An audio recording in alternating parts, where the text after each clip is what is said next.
ชิมไก่เจกับจางขบวนสลายจะเริ่ม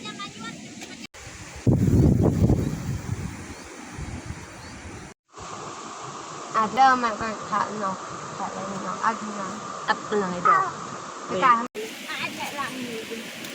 ลูกคือก็แม่ล้างมือแม่ใช่แพงบ่อย่าผ่านาลูกเลยจุดไหนค่ะบาย ชีกินนกก็ทักทายสบายดียินดีต้อนรับเข้าสู่ซองบาวซีคือเก่าตอนนี้เนาะบาวซีก็พาลูกๆพิกเมียเขาให้นี่เขาไปทานกคือเก่าเนาะว่าฝนเลยเนาะเขาก็เลยแบบบ่สุกเลยเนาะพี่น้องมื้อนี้ลูกก็บ่อยู่บ้านนะเราอยากไปให้แล้วว่ะแล้วก็หลายมื้อที่บาวซีบ่ได้เอาลูกเมียเข้ากองนะมื้อนี้มีโอกาสก็เลยพาเพิ่นเข้าแล้วก็มาอัปเดตเกี่ยวกับอาการของน้องฟ้านะว่าเพิ่นท้องก็อีกเดือนปลายก็ได้เวลาคลอดนะโอเคมีแต่ทุกคนติดตามเลย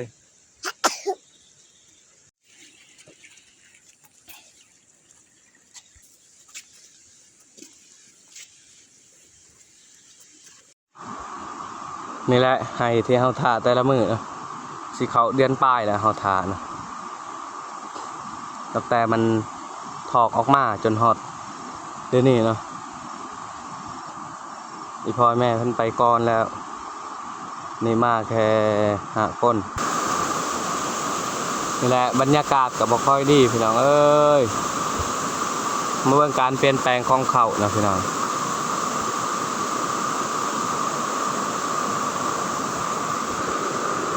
นี่นะคือตัวนี้สุกนะตัวแม่มัน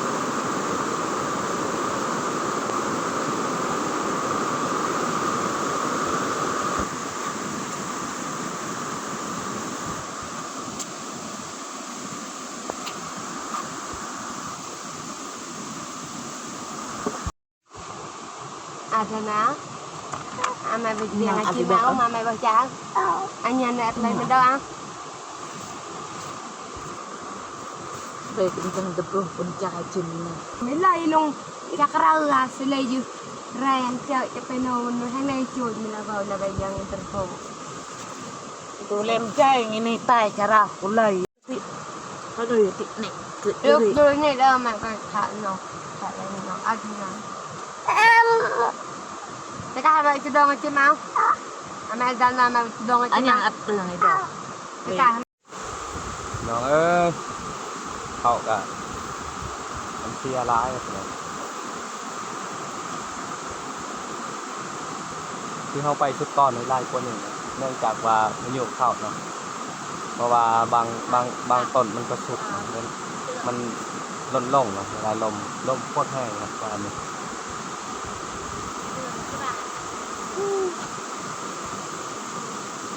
นกนี่กับวยุทธ์วซ่าพี่น้อง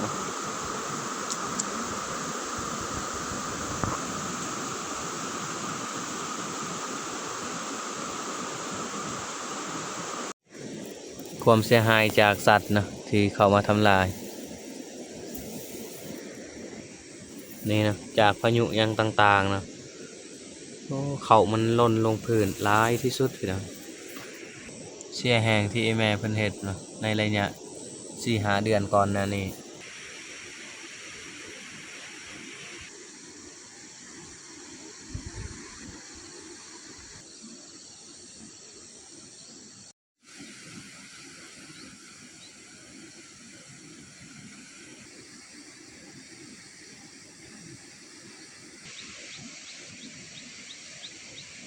คือต้องได้ไล่ได้ห้องได้โห่น้องเอ้ย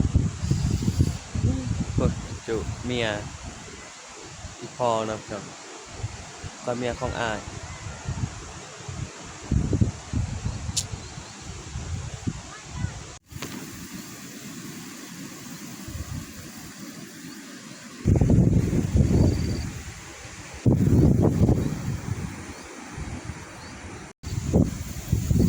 นี่เนาะสาเหตุที่เขามันลวงหล่นเนาะเพราะว่าลมมันมาเนาะลมแห้งหรือว่าฝนที่เศร้าตกบ่ลมมาแห้งปานนี้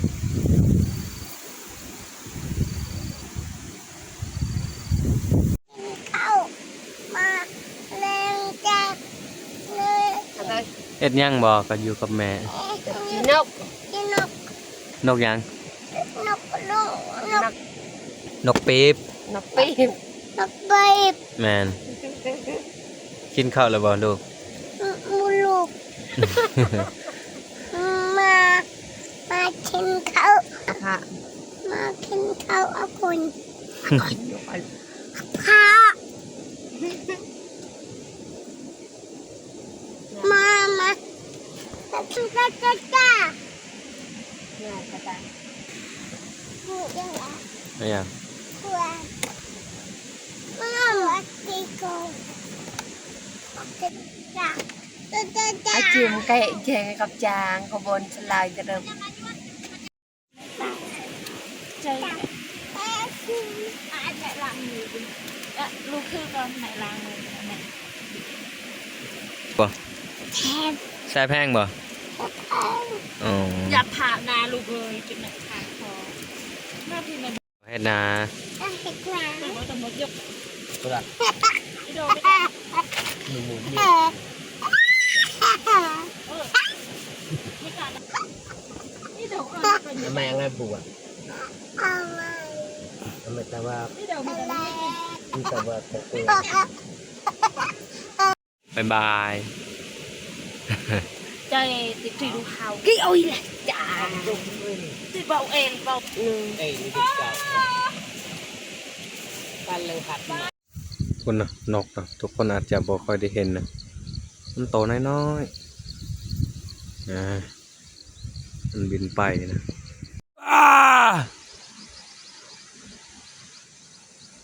เห็นยังนี่ชีกินนกนี่แหละนกปิดที่เฮาได้นะ10 ปลายโตน้องฟ้าเพิ่นไปไล่นะบ่าวสีกับน้องฟ้าไปไล่ได้10 กว่าโต น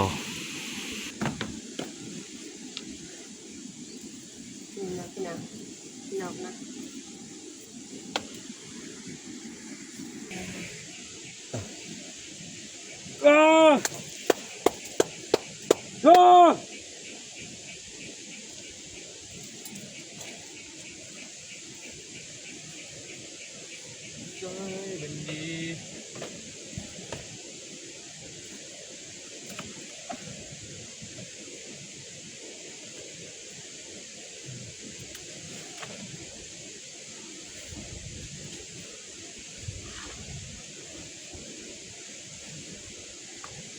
น้องฟ้าเพิ่นหิวข้าวนะคือแห้งใจสิเต็มเนาะก็เพิ่นก็อยากกินแนวบำรุงเนาะแต่ว่าคือน้องฟ้ากับเบลซี่เนาะมีแผนที่ลงเข้าไปเอโก้แล้วก็ไปเช็คสุขภาพน้องเพิ่นเนาะแต่ก็คงบ่มีโอกาสนะเนื่องจากว่าพายุเนาะคือทุกคนได้เห็นคลิปก่อนหน้านี้ที่เบาซีลงไปหากินอยู่ห้วยเนาะคือว่ามันเจือนลงทับทางมันเฮ็ดให้เส้นทางเฮาขาดมันการไปมาบ่ได้เลยเดี๋ยวนี้เนาะก็เบาซีก็อุกใจเนาะเพราะว่าน้องเพิ่นก็ล่าสุดเฮาไปเอโกเดือน5เดือน6เดือน6นี่แหละเราอยากลงเอโกครั้งสุดท้ายแต่ว่ากาบ่มีโอกาสคิดว่าทางดีเนาะตะกี้ก็ทางยากบัดเข้ามาเฮ็ดมาซอกแป้งแล้วก็คิดว่าทางมันดีพอฮอดยามนี้เนาะฝนก็มาตกแล้วก็พายุเข้ามาก็เลยดินเจือนเนาะก็เลยเฮ็ดให้เส้นทางเฮาการสัญจรที่ว่าไปบ่ได้เลยนี่แหละนกปิดนะมันนกอันนี้เพราะว่ามันกินแต่เข่าเนาะก็เลยแบบมันนะกันจี้กันเป้งนี่น้ำมันออกมันนั่นกินแนวบำรุงพันเท่าอ่ะบ่ได้ย่างเลยกับมันนะได้กินอยู่แต่มันยังลายแห้งเฮาได้นี่ก็นับแต่เฮาเริ่มไปทาไปไล่มันก็ลายโตเติบนะเฮาได้ประมาณ 4-500แต่ว่ามันก็ยังลายอีกคือว่าปัญหาตัวนี้หมดลงแล้วก็สบายไปออกคลิปแบบวิวอื่นอีกเนาะ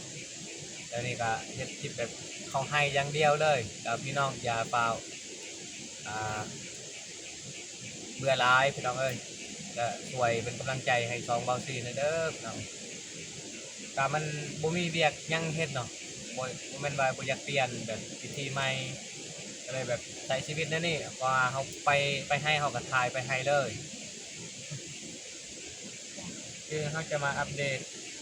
อาการของน้องป่าในมื้อนั้นที่มันมีคลิปเนาะก็มีอันนั้น FC เนาะจากฝั่งไทยเป็นคอมเมนต์ว่ามันเป็นอาการแบบปกติแล้วว่าปกติของแม่ยิ่งคือผ้านะเพราะว่าในระยะแต่แทงไก่ซีเต็มแล้วนะแทงแบบผู้ยิ่งนะมันมีการปวดปัสสาวะร้ายกลัวาเนื่องจากยังเนื่องจากว่าแบบท้องเนาะมันไปตันคือกะไปเต้งใส่โพงเงี้ยวเนาะมันจะเฮ็ดให้เฮาปวดปัสสาวะได้เลยเนาะพี่น้องก็คือว่าขอบใจเนาะที่ช่วยแบบข้อมูลเนาะช่วยหาข้อมูลให้เบาซี่ได้ครับฮู้เบาซี่จึงแบบโล่งใจแน่แต่ว่าการเพิ่นก็เดี๋ยวนี้ปกติเพิ่นก็นับมือนับสีเต็มแล้วก็สีเกียมพอดเนาะอีกบ่ดนก็เดือนเก้านี่แหละกลางเดือนเก้ามันบอกว่าแม่นต้นเดือนเก้าประมาณนั้นแหละแต่ว่าทุกคนมาลุ้นว่าจะได้ลูกยิงหรือว่าลูกชายจะแข็งแรงหรือบ่เพราะว่าน้องฟ้าเพิ่นคือสุดนี้ก็บ่มีหยังเนาะแนวบำรุงก็คือลูกปอนเนาะลูกปอนน่ะบ่สิมีเงินเนาะก็มีบ่หลายแต่ว่าพอได้ซื้อแนวบำรุงให้เพิ่นแต่ว่าเราซื้อสุดนี้บ่ได้กินอีหยังเลยนะนับแต่เราซื้อนะประเภทจะน้ำนมไม่ชั่งเราก็บ่ได้กินได้ก็กินตามเฮานี่แหละตามมีตามเกิดเนาะเอาได้หยังเฮาก็กินไปนํกัน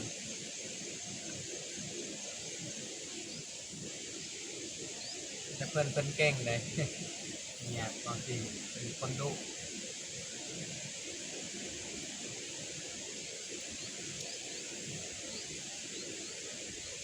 ชอชอชอเลยเต้า เออมันสิดู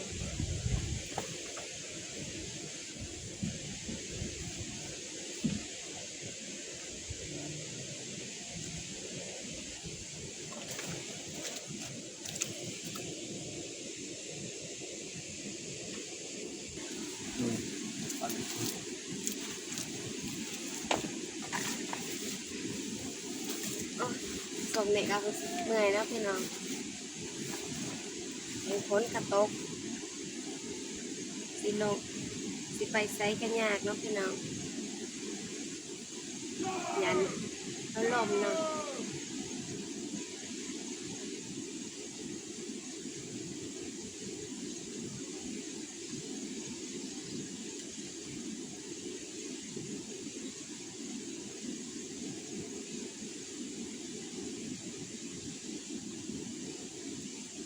เพราะว่าช่วงนี้ FC แอดบอก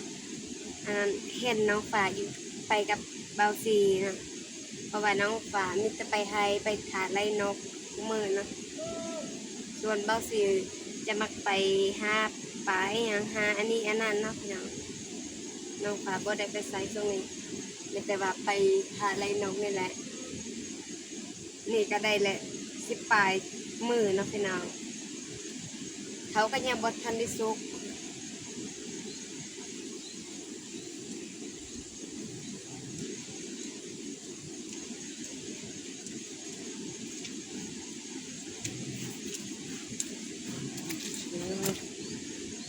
โอเคทุกคนนะเราซีกะยัง